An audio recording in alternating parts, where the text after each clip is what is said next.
Bonjour à toi. Alors aujourd'hui, on se retrouve pour la correction du défi numéro 3, où il s'agissait de calculer une primitive de 1 sur x facteur de x carré plus 1 à la puissance 3.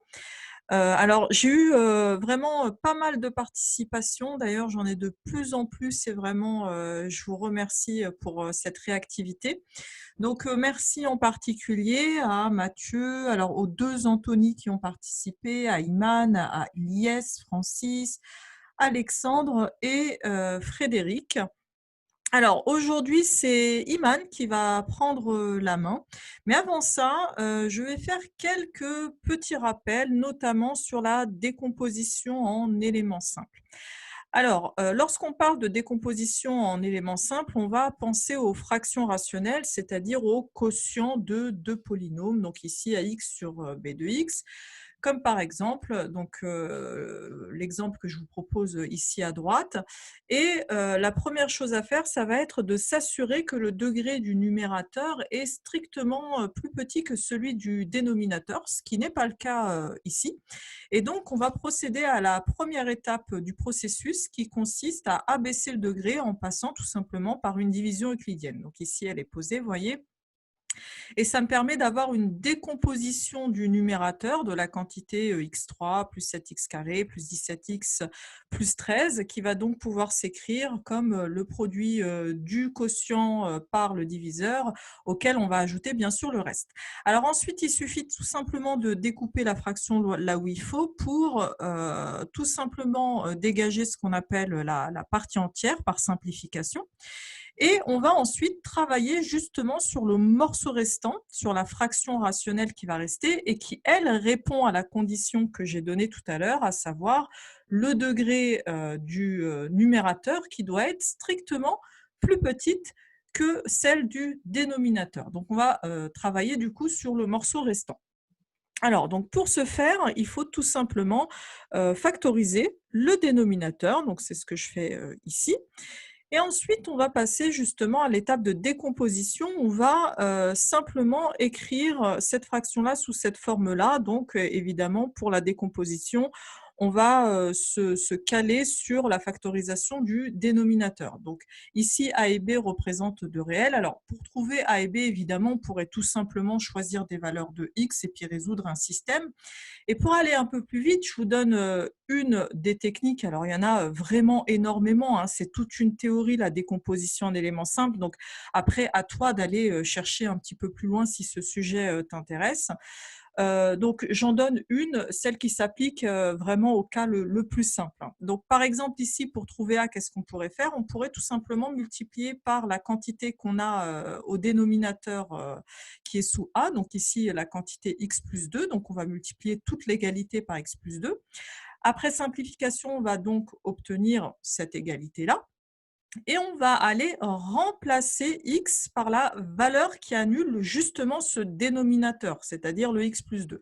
On va donc ici remplacer par x est égal à moins 2 et ça nous donne directement par lecture la valeur de a qui vaudra donc moins 1, puisque bien sûr ça va annuler le terme qui contient le b.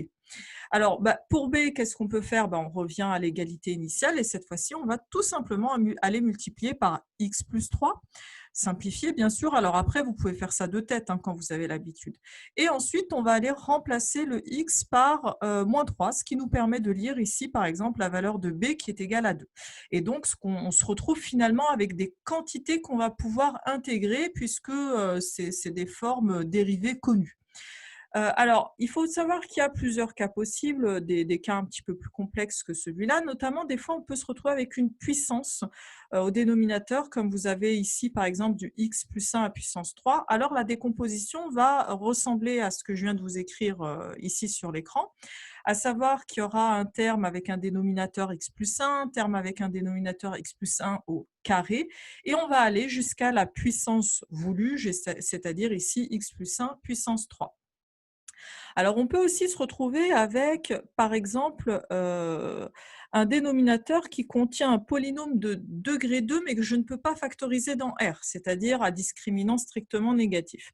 Alors, dans ces cas-là, il faut aussi savoir que la décomposition va s'écrire avec sous cette forme-là, c'est-à-dire qu'au niveau du numérateur qui contient où se place la quantité x carré plus x plus 1, on va avoir un polynôme de degré 1, c'est-à-dire de la forme bx plus c. Et donc voilà un dernier exemple pour comprendre ce type de décomposition. Donc je vous propose par exemple, ah oui, alors je voulais aussi te dire que tu peux, donc pour intégrer cette dernière fraction, hein, bx plus c sur x carré plus x plus 1, il y a des techniques aussi qui sont très connues et que j'ai déjà expliquées dans une vidéo, et donc je mettrai le lien de la vidéo en question dans le descriptif si cette partie-là t'intéresse. Et donc là, je reviens sur le dernier exemple. Donc, essaye évidemment de faire pause et d'anticiper ce qui va arriver derrière. Donc, ça va donner, évidemment, si tu as compris ce qu'il y a au-dessus, ce type de décomposition. Voilà. Alors ça, c'est les clés que je te donne pour comprendre un petit peu ce qui a été proposé. Il faut savoir que quasiment toutes les techniques qu'on m'a envoyées sont différentes. Donc parfois, on m'a proposé des changements de variables, alors que des changements de variables. Parfois, changement de variables plus des compos en éléments simples. Parfois, uniquement des compos en éléments simples en passant par les complexes. Donc, il n'y avait vraiment pas qu'une seule façon de faire. Et aujourd'hui, on va regarder la méthode de Iman. Alors, Iman, qui vient du lycée Acharif El Adressi de Taza au Maroc, et qui a fait une petite dédicace qui dit santé, prospérité à mes parents, ma sœur et mon frère. Et puis moi, j'en profite pour présenter mes amitiés à tous les Marocains qui me suivent, puisque j'en ai profité pour aller voir les statistiques du site et je me suis rendu compte qu'effectivement, il y avait un petit pourcentage qui venait du Maroc. Alors le bonjour à tous nos amis du Maroc. Et maintenant, on y va, on démarre pour la correction de Iman. C'est parti. Alors, c'est parti pour la correction d'Iman. Et puis alors, Iman, elle a tellement détaillé sa correction et bien rédigée que je ne vais pas avoir grand-chose à faire, si ce n'est à faire de la lecture. Donc, Iman, elle a choisi de faire directement une décompo en éléments simples. Alors, encore une fois, il y avait vraiment plusieurs techniques possibles. Notamment, on pouvait d'abord poser un changement de variable, peut-être pour simplifier un petit peu les choses. Pourquoi pas u est égal à x carré, ou même u est égal à x carré plus 1, qui fonctionnait très bien aussi. On pouvait passer aussi par du cos.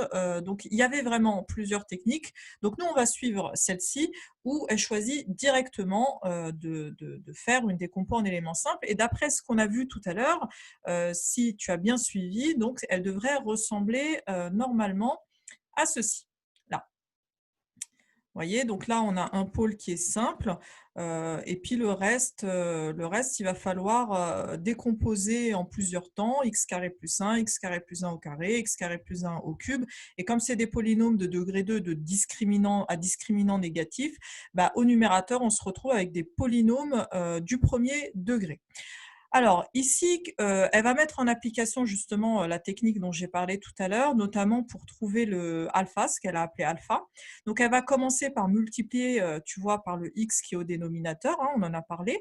Elle va simplifier et ensuite elle va remplacer par la valeur qui annule ce dénominateur. Elle l'explique très bien en évaluant en 0. Et donc on obtient directement par lecture alpha est égal à 1. Alors ensuite, elle va aller essayer de récupérer le E et le F qui sont là. Parce que la technique qu'on a vue, elle est encore applicable, qu'on malheureusement ne pourra pas l'appliquer pour ces deux termes-là. Alors, je te laisse réfléchir un petit peu, mais la raison, elle est très simple, c'est que si tu multiplies par x carré plus 1 la totalité, ça ne va pas se simplifier partout, parce que là, on a du carré et là, on a du cube, et donc on ne va pas pouvoir s'amuser à l'annuler. Et donc, c'est pour ça qu'on peut réappliquer cette technique, mais que pour là où la puissance est la plus élevée, pour bien s'assurer qu'elle se simplifie partout et qu'on a le droit de simplifier, enfin d'annuler la quantité. Donc, pour E et F, elle multiplie par x carré plus 1 au cube. Et qu'est-ce qui annule cette quantité-là? C'est le complexe I. Et donc, elle va évaluer tout simplement en I.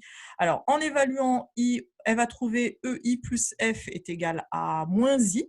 Et donc, elle va identifier et en déduire que E vaut moins 1 et F vaut 0.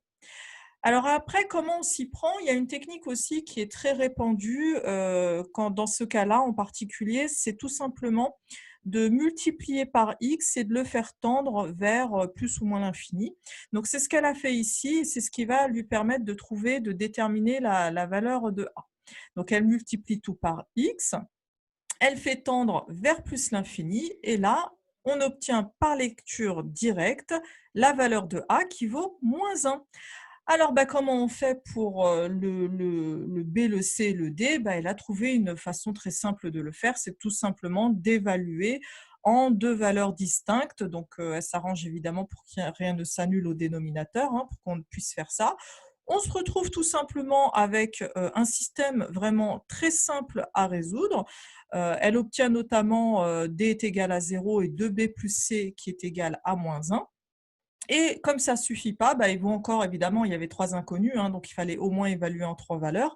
Donc elle va réévaluer et puis elle va choisir racine de 2, pourquoi pas. Peu importe, ça lui permet de trouver, la valeur manquante et donc on va se retrouver avec, B est égal à 0 et C est égal à -1. Et donc, bah, ceci étant fait, elle se retrouve avec cette décomposition-là. Donc elle a simplement remplacé les valeurs alpha, A, B, C, D, E, F par les quantités qu'elle vient de trouver. Et maintenant, vous notez qu'on se retrouve qu'avec des quantités qu'on est capable d'intégrer, dont on est capable de fournir une primitive, puisque ce sont des formes usuelles connues. Elle intègre donc 1 sur x qui donne log de valeur absolue de x.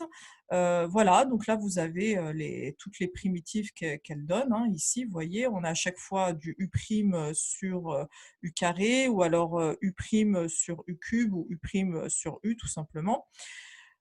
Et donc, alors ici, elle n'a pas mis les valeurs absolues, bien sûr, parce que la quantité x carré plus 1 est nécessairement strictement positive. Et in fine, comme nous dit Iman, on se retrouve avec cette primitive-là, avec une primitive qui s'écrit comme ça. Et là, elle a simplement regroupé les deux derniers termes, hein, pour retrouver le dernier quotient. Et voilà, c'est terminé pour la correction qui vraiment a été très très bien conduite par Iman, que je remercie pour sa participation très active et très dynamique. Et puis moi, bah, je vous retrouve pour la prochaine vidéo et pour votre prochain défi. À très bientôt.